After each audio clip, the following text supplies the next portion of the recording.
आपण जर असा प्रश्न विचारला की सगळ्यात कमी टॅक्स कुठल्या ॲसेटवर लागतो, तर तो आहे इक्विटी म्युच्युअल फंड्स. काही डेटा मी तुम्हाला शेअर करतो. सोन्यामध्ये गुंतवणूक केली आणि 3 वर्षाच्या आत जर सोनं विकलं तर short term capital gains tax लागतो as per your income tax slab. जर 3 वर्षानंतर सोनं आपण विकलं तर 20% कॅपिटल गेन्स टॅक्स लागतो, long term capital gains tax, पण तिथे आपल्याला इंडेक्सेशन बेनिफिट मिळतं. रिअल इस्टेटमध्ये 2 वर्षाच्या आत जर आपण रिअल इस्टेट विकली तर short term capital gains tax as per your income tax slab, आणि 2 वर्षानंतर जर विकली तर 20% capital gains tax, that is long term, आणि तिथे इंडेक्सेशन बेनिफिट मिळतं.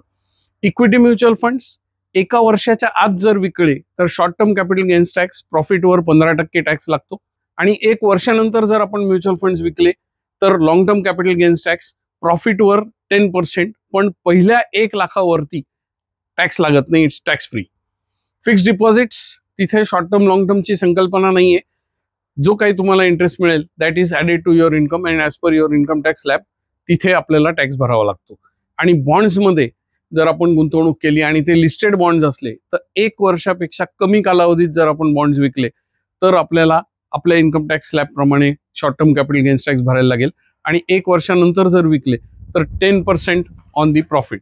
सो हे टॅक्स स्ट्रक्चर आहे. ह्याची जर आपण कॅल्क्युलेशन केलं तर सगळ्यात कमी टॅक्स हा आपल्याला इक्विटी म्युच्युअल फंड्सवर लागतो. पण टॅक्स संदर्भात कुठलीही गोष्ट करण्याच्या आधी तुमच्या CA ला कन्सल्ट करा. ह्या रीलमधनं तुम्हाला काही शिकायला मिळालं असेल तर मला लाईक द्या आणि हा रील तुमच्या मित्रांबरोबर शेअर करा. Bye bye.